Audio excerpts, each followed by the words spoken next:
नमस्कार, आप देख रहे हैं के न्यूज नेशनल और मैं हूं आपके साथ में शोभित पाठक। तो रुक करते हैं महत्वपूर्ण सुर्खियों पर। मुंबई पहुंची पश्चिम बंगाल की मुख्यमंत्री ममता बनर्जी पर राष्ट्रगान के अपमान के आरोप लगे हैं। कांग्रेस के वरिष्ठ नेता गुलाम नबी आजाद ने 2024 में होने वाले लोकसभा चुनाव में कांग्रेस के प्रदर्शन को लेकर निराशाजनक दावा किया है। प्रधानमंत्री नरेंद्र मोदी पूरे दिसंबर उत्तर प्रदेश के बैक टू बैक दौरे कर सकते हैं। 7 दिसंबर से शुरू हो रहे इन कार्यक्रमों के दौरान वे परियोजनाओं के उद्घाटन के साथ कई विकास कार्यों की शुरुआत भी करेंगे। दिल्ली सिख गुरुद्वारा प्रबंध कमेटी के प्रधान मनजिंदर सिंह सिरसा ने बुधवार को अचानक अपने पद से इस्तीफा देकर भाजपा का दामन थाम लिया है। समाजवादी पार्टी से राज्यसभा सांसद जया बच्चन ने बुधवार को गांधी प्रतिमा के सामने धरने पर बैठे विपक्षी नेताओं को चॉकलेट और बिस्किट बांटे। मुंबई पहुंची पश्चिम बंगाल की मुख्यमंत्री ममता बनर्जी पर राष्ट्रगान के अपमान के आरोप लगे हैं। भारतीय जनता पार्टी के एक नेता ने उनके खिलाफ पुलिस में शिकायत दर्ज कराई है। आरोप लगाए गए हैं कि सीएम बनर्जी ने बैठकर राष्ट्रगान गाया। इसके अलावा बंगाल भाजपा ने भी इस मुद्दे पर बुधवार को बनर्जी पर निशाना साधा है। सीएम 3 दिन के दौरे पर महाराष्ट्र पहुंची हैं। इस दौरान उन्होंने राष्ट्रवादी कांग्रेस पार्टी और शिवसेना के नेता के साथ मुलाकात की। उन्होंने बताया कि मुंबई बीजेपी के एक नेता ने सीएम बनर्जी के खिलाफ कथित रूप से बैठकर गाने और 4 या 5 छंदों के बाद रुक जाने के लिए राष्ट्रगान के अपमान के आरोप लगाए हैं। एजेंसी के अनुसार बुधवार को मुंबई में एक प्रेस कॉन्फ्रेंस के दौरान बनर्जी ने राष्ट्रगान पूरा नहीं किया और बीच में ही बैठ गई थी। इस कॉन्फ्रेंस के कुछ मिनटों बाद ही राजनेताओं ने सीएम के इस बर्ताव का विरोध किया था। महाराष्ट्र बीजेपी नेता प्रतीक कारपटे ने ट्वीट किया कि क्या यह राष्ट्रगान का अपमान नहीं है। जब सीएम ममता बनर्जी ने बैठकर राष्ट्रगान शुरू किया तो वहां मौजूद कथित बुद्धिजीवी क्या कर रहे थे। उन्होंने आरोप लगाया है कि सीएम बीच में ही अचानक रुक गई। भाजपा नेता अमित मालवीय ने ट्वीट किया कि हमारा राष्ट्रगान हमारी राष्ट्रीय पहचान का एक ताकतवर प्रदर्शन है। सार्वजनिक पद धारण करने वाले कम से कम इतना कर सकते हैं कि वे इसका अपमान ना करें।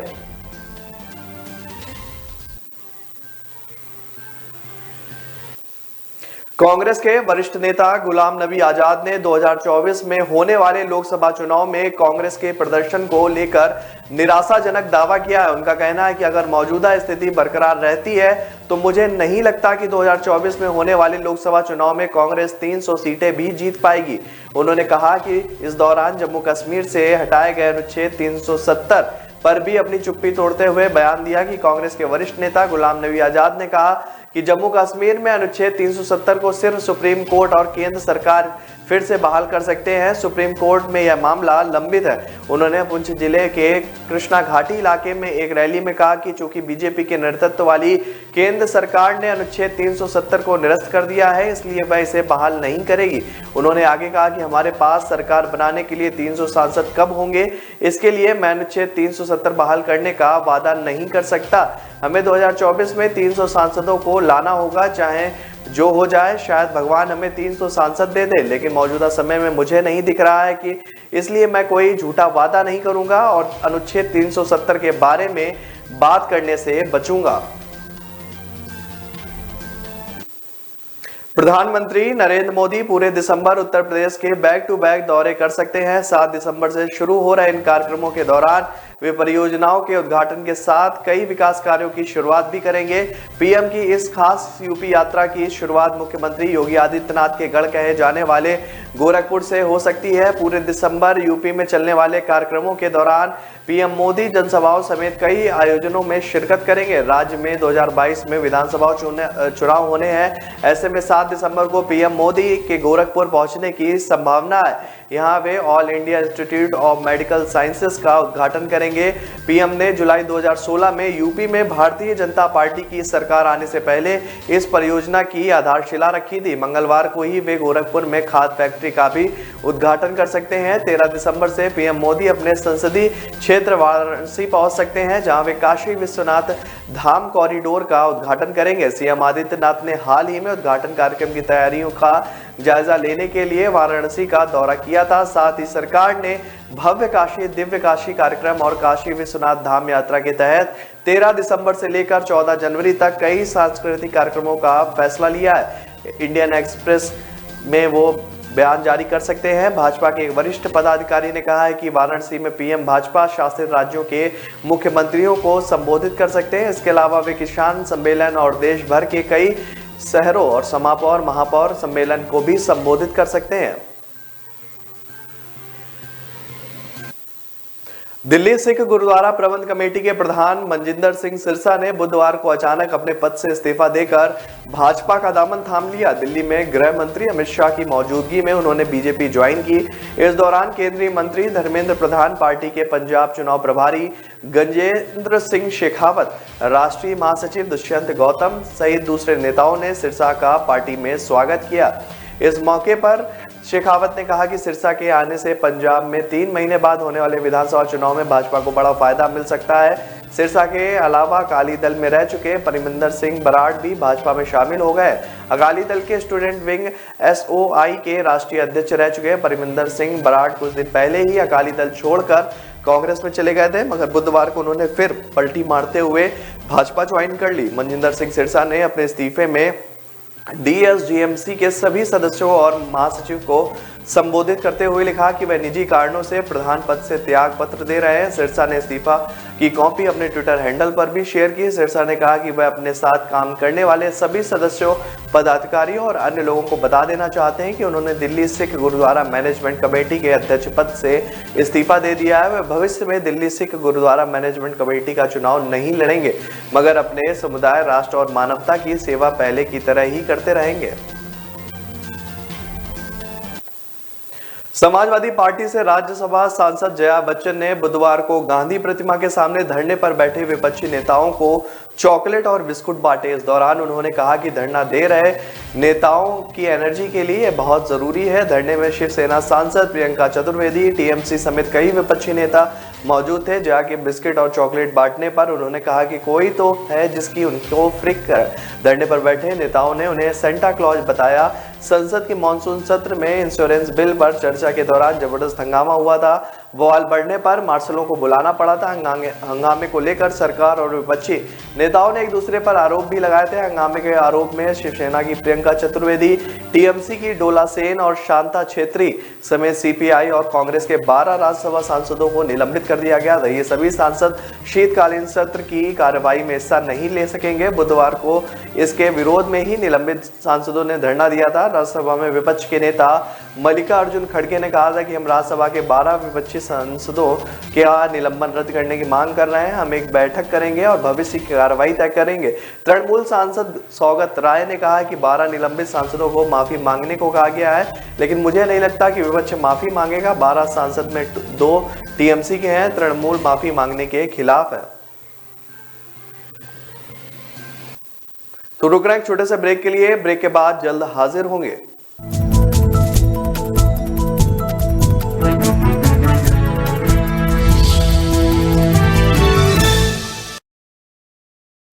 न ऐश का न द्वेष का, यह दंगल है देश का। सुलगती समस्याओं के जुलसते सवालों का होगा दंगल देश का। प्रशासन के प्रश्नों को लेकर होगा दंगल देश का। शिक्षा, स्वास्थ्य, समाज, कानून और व्यवस्था के आज क्या है हालात। सोमवार से शुक्रवार रोज रात 8 बजे जलपा क्षत्रिय के साथ दंगल देश का।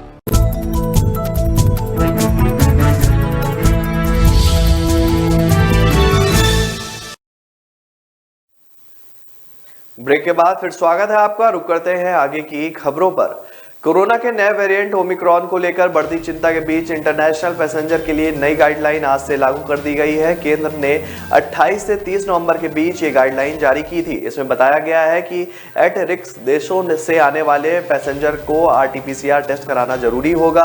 पैसेंजर को रिजल्ट आने तक एयरपोर्ट पर ही इंतजार करना होगा। सभी एयरपोर्ट पर अतिरिक्त RT-PCR फैसिलिटी की व्यवस्था की जाएगी। एट रिस्क वाले देशों को छोड़कर बाकी देशों के यात्रियों को एयरपोर्ट से बाहर जाने की अनुमति होगी, उन्हें 14 दिन के लिए सेल्फ मॉनिटरिंग करनी होगी। ओमिक्रॉन के खतरे की श्रेणी से जिन देशों को बाहर रखा गया है, वहां से आने वाले यात्रियों में 5% की टेस्टिंग जरूरी की गई है। इसके साथ ही अब एयर सुविधा पोर्टल पर मौजूद सेल्फ डिक्लेरेशन फॉर्म में भी सभी इंटरनेशनल पैसेंजर को फ्लाइट बोर्ड करने से पहले अपनी 14 दिन की ट्रैवल हिस्ट्री बतानी होगी। एट रिस्क वाले देशों को छोड़कर बाकी देशों के यात्रियों को एयरपोर्ट से बाहर जाने की अनुमति दी जाएगी। उन्होंने 14 दिन के लिए सेल्फ मॉनिटरिंग भी अनिवार्य होगी। ओमिक्रॉन के खतरे की श्रेणी से जिन देशों को बाहर रखा गया है, वहां से आने वाले यात्रियों में 5% की टेस्टिंग जरूर की जाएगी। इसके मुताबिक अब एयर सुविधा पोर्टल पर मौजूद सेल्फ डिक्लेरेशन फॉर्म में सभी इंटरनेशनल पैसेंजर को फ्लाइट बोर्ड करने से पहले अपनी जानकारी देनी होगी। मुख्यमंत्री अशोक गहलोत ने बुधवार को उच्च शिक्षा विभाग की समीक्षा बैठक ली। इसमें उन्होंने कॉलेजों के व्याख्याताओं के 1000 और पदों पर भर्ती की स्वीकृति देने के साथ ही नए कॉलेजों के भवन निर्माण के लिए 200 करोड़ रुपए के बजट की मंजूरी भी दी है। गहलोत ने कहा कि युवाओं के करियर निर्माण को ध्यान में रखते हुए हमारी सर्वोच्च प्राथमिकता है कि राज्य में उच्च शिक्षा का स्तर अव्वल दर्जे का हो। उन्होंने कहा कि कॉलेजों का नियमित निरीक्षण सुनिश्चित किया जाएगा। ऑनलाइन के माध्यम से भी कॉलेजों की दैनिक गतिविधियों की मॉनिटरिंग की जा सकती है। गहलोत ने निर्देश दिए हैं कि राजकीय कॉलेजों में पढ़ाई की गुणवत्ता बनाए रखने के लिए रिक्त पदों पर भर्ती एवं पदोन्नति की कार्रवाई की गति दें। राजस्थान लोकसेवा सेवा आयोग के माध्यम से कॉलेज शिक्षकों के करीब 1000 पदों पर भर्ती चल रही प्रक्रिया को जल्द ही पूरा किया जाएगा। साथ ही उन्होंने 1000 और पदों पर भर्ती की स्वीकृति देते हुए इसकी प्रक्रिया शीघ्र शुरू करने के निर्देश दिए हैं। उन्होंने कहा है कि उच्च शिक्षा में तबादलों के प्रभावी नीति भी बनाई जाएगी। मुख्यमंत्री ने निर्देश दिए हैं कि जिन कॉलेजों के भवन निर्माण के लिए भूमि का आवंटन हो चुका है, उनका निर्माण कार्य 2 माह में आवश्यक रूप से शुरू हो। साथ ही शेष कॉलेजों की भूमि आवंटन प्रकरणों की मुख्य सचिव के स्तर पर समीक्षा की जाए। उन्होंने कहा कि प्रदेश के युवाओं को उच्च शिक्षा के लिए दूरस्थ स्थानों पर नहीं जाना पड़े। इस उद्देश्य से सरकार ने विगत 3 वर्षों में 123 नए राजकीय महाविद्यालय खोले हैं। हरियाणा के मुख्यमंत्री मनोहर लाल की किसान नेताओं से होने वाली बैठक पर संशय है। किसान नेता गुरनाम सिंह चुन्नी ने स्पष्ट किया है कि गृह मंत्रालय से कॉल आई थी कि शाम 5 बजे सीएम से मिल सकते हैं। यदि उनसे पहले आप उठने की घोषणा कर सकते हैं तो आप मिल सकते हो। चन्नी ने कहा कि उन्होंने साफ कर दिया है कि पहले सरकार की इस वापसी की बात करें और मांगे पूरी करने की घोषणा करें, इसलिए मुख्यमंत्री से मिलने से इनकार कर दिया। चौधरी ने कहा कि हरियाणा के सीएम से कोई फोन नहीं आया। जब तक मांगे पूरी नहीं होंगी तब तक आंदोलन खत्म नहीं होगा। हालांकि इससे पहले संयुक्त किसान मोर्चा के नेताओं ने कहा कि किसान आंदोलन पर सीएम हरियाणा के साथ उनकी बुधवार को बैठक होगी। हरियाणा के किसान नेता गुरनाम सिंह चौधरी पहले ही स्पष्ट कर चुके हैं कि हरियाणा के किसान बॉर्डर ने तब तक नहीं हटेंगे जब तक किसान आंदोलन में दर्ज हुए मुकदमे वापस नहीं लिए जाते। यदि सरकार ने अब मुकदमे वापस नहीं लिए तो जाट आंदोलन की तरह बाद में मुकदमे भुगतने पड़ेंगे। हालांकि सीएम मनोहर लाल भी मंगलवार को यह बात कह चुके हैं कि मुकदमे को लेकर डाटा जुटाया जा रहा है। यूपी में आगामी 2022 में विधानसभा चुनाव को लेकर बीजेपी ने सियासत की जमीन तैयार करना शुरू कर दिया है। 2 दिसंबर यानी आज केंद्रीय गृह मंत्री अमित शाह, केंद्रीय मंत्री धर्मेंद्र प्रधान, मुख्यमंत्री योगी व उप मुख्यमंत्री दिनेश शर्मा मां सांकरी देवी यूनिवर्सिटी का शिलान्यास करेंगे। इसके बाद गंगा यमुना के 2 में शिक्षा की नर्सरी का आधारशिला रखने का भी काम है। 3 कृषि बिल वापस लेकर भाजपा ने यह तो साफ कर दिया है कि किसानों को किसी भी रूप में वोटर के रूप में खोना नहीं चाहते हैं। बसपा में पूर्व मुख्यमंत्री मायावती ने सिपह सलार रहे पूर्व विधायक जगपाल सिंह को भाजपा में शामिल कर बसपा को झटका देने का काम किया है। हालांकि भाजपा ने सहारनपुर देहात सीट में दशकों का सूखा खत्म करने की तैयारी की है। अभी यह साफ नहीं है कि उनको आगामी विधानसभा में टिकट मिलेगा या नहीं। हालांकि वह अपने बेटे और बसपा के पूर्व जिलाध्यक्ष योगेश कुमार के लिए टिकट दिलाने के मूड में है। सहारनपुर की 7 विधानसभाओं में से 2017 में भाजपा के पाले में 4 सीट आई थी। देवबंद, गंगोह, रामपुर, मानीहारन और नकुड़ भाजपा के प्रत्याशियों ने जीत हासिल की थी, जबकि सहारनपुर नगर से सपा बेहट और सहारनपुर देहात में कांग्रेस ने विजय पताका फहराई थी। लेकिन अब चुनावी माहौल में टिकट की आपाधापी में नेताओं ने फिर से पार्टियों में उछल कूद शुरू कर दी है। छत्तीसगढ़ में नगरीय निकाय चुनाव के लिए उम्मीदवारों की घोषणा जारी है। भाजपा ने बुधवार को आधी रात के बाद भिलाई नगर निगम के 57 उम्मीदवारों की पहली सूची जारी कर दी है। 70 सीटों वाले भिलाई नगर निगम के 13 वार्डों में नाम तय करने के लिए संभागीय चयन समिति गुरुवार को भी मंथन करेगी। नगरीय निकाय चुनाव की अधिसूचना 27 नवंबर से जारी है। नामांकन की प्रक्रिया शुरू हो जाने के बाद प्रदेशों के दोनों प्रमुख राजनीतिक दलों ने प्रत्याशियों पर मंथन शुरू किया है। भाजपा ने नगर निगमों के लिए संभाग स्तर और नगर पालिका और नगर पंचायत चुनाव के लिए जिला स्तर पर चयन समिति बनाई है। स्थायी नेताओं को ही उसमें शामिल किया गया है। भाजपा की संभागीय चुनाव समिति पिछले 3 दिनों से विभिन्न नामों पर मंथन कर रही है। भिलाई नगर निगम के लिए मंगलवार को भी आधी रात के बाद तक बैठक चलती रही। बुधवार को भी आधी रात तक चर्चा के बाद केवल 57 नामों पर सहमति बन पाई। शेष 13 वार्डों में प्रत्याशियों के चयन के लिए गुरुवार को फिर बैठक होगी। उसके बाद नामों की दूसरी सूची जारी होगी। आपको बता दें कि भाजपा ने मंगलवार शाम से बुधवार रात तक 3 नगर निगमों की सूची जारी की थी। इसमें बिरगांव के एक वार्ड में प्रत्याशी की घोषणा बुधवार को हुई। उसके अलावा भिलाई, चरौदा और रिसाली नगर निगम के लिए भी भाजपा उम्मीदवार घोषित किए जा चुके हैं। तो रुक रहे एक छोटे से ब्रेक के लिए। ब्रेक के बाद जल्द हाजिर होंगे।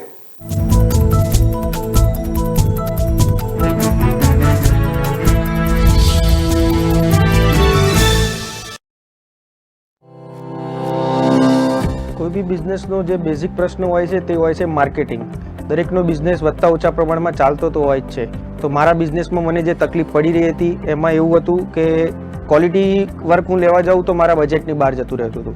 મારું નામ હર્ષ પટેલ છે. Way to fashion WTF Vastrapur ખાતે મારી રેડીમેડ ગાર્મેન્ટની શોપ છે જે છેલ્લા 8 વર્ષથી હું ચલાવી રહ્યો છું. મારા મિત્ર થ્રુ મને એક એપ્લિકેશન વિશે જાણવા મળ્યું કે જેની અંદર આપણા રેગ્યુલર કસ્ટમર તો જે હોય એના સાથે તમે ટચમાં તો હો જ છો, પણ જે નવા કસ્ટમર આવે અથવા તો તમે જેમ કે ઇન્સ્ટાગ્રામ કે વોટ્સઅપ ઉપર જે ડિજિટલ માર્કેટિંગ કરતા હોય તેની સાથે સાથે હું માર્કેટિંગ કરી શકું છું. બ્રાન્ડ સ્પોર્ટ 365 સૌથી પહેલાં તો 7 દિવસનો જે ટ્રાયલ ફ્રી પેક હતો એ મેં યુઝ કર્યો.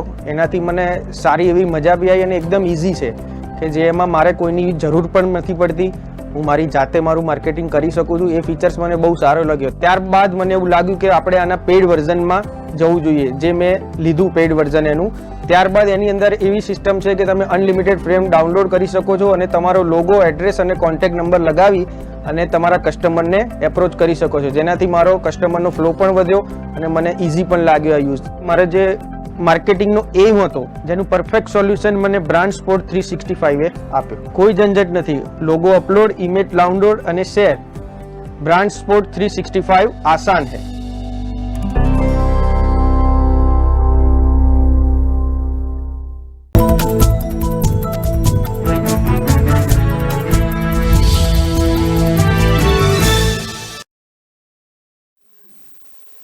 ब्रेक के बाद फिर स्वागत है आपका। रुक करते हैं आगे की खबरों पर।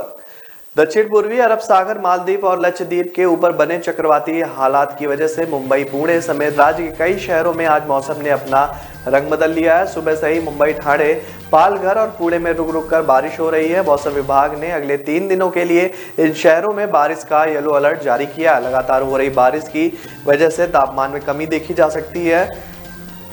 कामकाजी दिन होने के कारण आज लोगों को दिक्कतों का सामना करना भी पड़ रहा है। पुणे और मुंबई में बारिश से सड़कों पर यातायात आवागमन की रफ्तार भी धीमी दिखाई दे रही है। इन शहरों के अलावा नासिक, धुले, नंदुरबार, जलगांव, औरंगाबाद, जालना और भीड़ में भी मौसम विभाग ने बारिश की चेतावनी जारी की है। राज्य में मंगलवार को पुणे में दिन के दौरान अधिकतम तापमान 35 डिग्री सेल्सियस और न्यूनतम तापमान 10 डिग्री सेल्सियस रिकॉर्ड किया गया। आपको बता दें कि इस साल नवंबर महीने में हुई बारिश ने रिकॉर्ड तोड़ दिया है। बीते 10 सालों में दूसरी बार नवंबर में इतनी ज्यादा बारिश दर्ज की गई है। इस वर्ष नवंबर माह में तकरीबन 30 मिलीमीटर बारिश दर्ज की गई है। मौसम विभाग की माने तो दक्षिण पूर्वी अरब सागर और मालदीव, लक्षद्वीप के इलाके में चक्रवात बनने की वजह से यह बारिश हो रही है। पूर्वोत्तर अरब सागर और उससे जुटे गुजरात क्षेत्र में बने कम दबाव के क्षेत्र चक्रवाती हवाओं के क्षेत्र के साथ इंटरेक्ट कर रहे हैं। इसके साथ ही पूर्वी मध्य अरब सागर में कम दबाव का क्षेत्र भी बन रहा है। निचले स्तरों में महाराष्ट्र तट पर एक ट्रफ रेखा भी चल रही है। तृणमूल कांग्रेस की अध्यक्ष और पश्चिम बंगाल की मुख्यमंत्री ममता बनर्जी को महाराष्ट्र अभी हाल में ही पहुंची हैं और यहां राजधानी मुंबई में ममता ने दो महत्वपूर्ण बयान दिए हैं। उन्होंने कहा है कि अगर सारे क्षेत्रीय दल एक साथ आ जाएं तो भारतीय जनता पार्टी को आसानी से हराया जा सकता है। वहीं नेशनलिस्ट कांग्रेस पार्टी के मुखिया शरद पवार से मुलाकात के बाद ममता ने कहा कि यूपीए क्या है, अब कोई यूपीए नहीं है। बात ममता की करें तो वह कभी यूपीए यानी कि संयुक्त प्रगतिशील गठबंधन का हिस्सा थी। अब क्षेत्रीय दलों पर ममता का जोर यह संकेत है कि कांग्रेस भाजपा को चुनौती देने की स्थिति में नहीं है। साथ ही वह बताने की कोशिश कर रही है कि क्षेत्रीय ताकत वैकल्पिक समूह बनने के लिए बेहतर स्थिति में है। बनर्जी शायद संकेत दे रही हैं कि यह ऐसे ग्रुपिंग का समय है जिसमें कांग्रेस नेता नहीं होगी। साल 2004 में राजनीतिक जरूरतों के जवाब में गठित यूपीए ने कई चुनौतियों का सामना किया। साल 2008 में प्रमुख साझेदार वामपंथी दलों ने गठबंधन छोड़ दिया तो वहीं कुछ सहयोगी उस पर समय समय पर हावी होते रहे। साल 2004 और 2014 के बीच कई दल इससे बाहर आ गए और साल 2014 में मिली हार के बाद गठबंधन अपने आप बिखरने लगा। साल 2004 के लोकसभा चुनाव में अटल बिहारी वाजपेयी के नेतृत्व वाले एनडीए की हार के बाद यूपीए अस्तित्व में आया। 145 सीटों के साथ कांग्रेस भाजपा से केवल 7 सीटों पर आगे थी। भाजपा को बाहर रखना धर्मनिरपेक्ष विपक्ष के लिए जरूरी हो गया था। स्वाभाविक रूप से सबसे बड़ी पार्टी होने के कारण कांग्रेस अगुवा बन गई थी।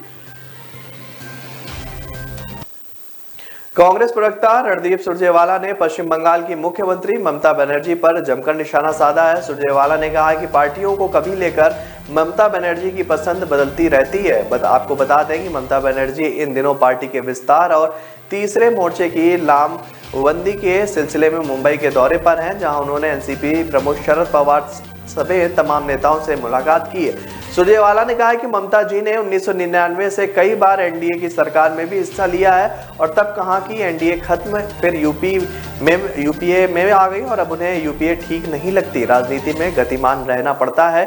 ममता बनर्जी ने कहा कि बुधवार को ही पवार से मुलाकात के बाद कहा था कि यूपीए का अस्तित्व खत्म हो गया है। सुरजेवाला ने चौपाल में बताया कि सरकार ने कांग्रेस की महंगाई हटाओ रैली की इजाजत वापस ले ली है। उन्होंने कहा कि दिल्ली में नहीं इजाजत मिली तो जयपुर में करेंगे, 12 दिसंबर को ही करेंगे। उन्होंने कहा कि पूरा देश सड़क पर, किसान कर्ज माफी के लिए, युवा रोजगार के लिए, गृहिणी रसोई गैस के लिए और हम देश के लिए सड़क पर है। सुरजेवाला ने कहा कि तानाशाह झुकता है, झुकाने वाला चाहिए। वहीं उत्तर प्रदेश विधानसभा चुनाव को लेकर सुरजेवाला ने कहा कि यूपी की जनता क्या फैसला करेगी यह नहीं पता, लेकिन पिछले 5 साल में से विपक्ष की भूमिका कांग्रेस और प्रियंका गांधी वाड्रा ही निभा रही है। सुरजेवाला ने कहा कि कांग्रेस के कायाकल्प की शुरुआत उत्तर प्रदेश से होगी। हर आदमी में कांग्रेस की विचारधारा जगाने की कोशिश करी जा रही है ताकि हम बैसाखियों की जरूरत हमें ना लेनी पड़े। पंजाब कांग्रेस के प्रधान नवजोत सिद्धू को लेकर आम आदमी पार्टी के संयोजक अरविंद केजरीवाल ने बड़ा दावा किया है। उन्होंने कहा है कि नवजोत सिद्धू आप में आना चाहते थे, हालांकि अब वे नहीं आएंगे, वह कांग्रेस में ही खुश है। सिद्धू के साथ आखिरी बार कब बातचीत हुई, इसको लेकर केजरीवाल ने खुलासा करने से इनकार कर दिया।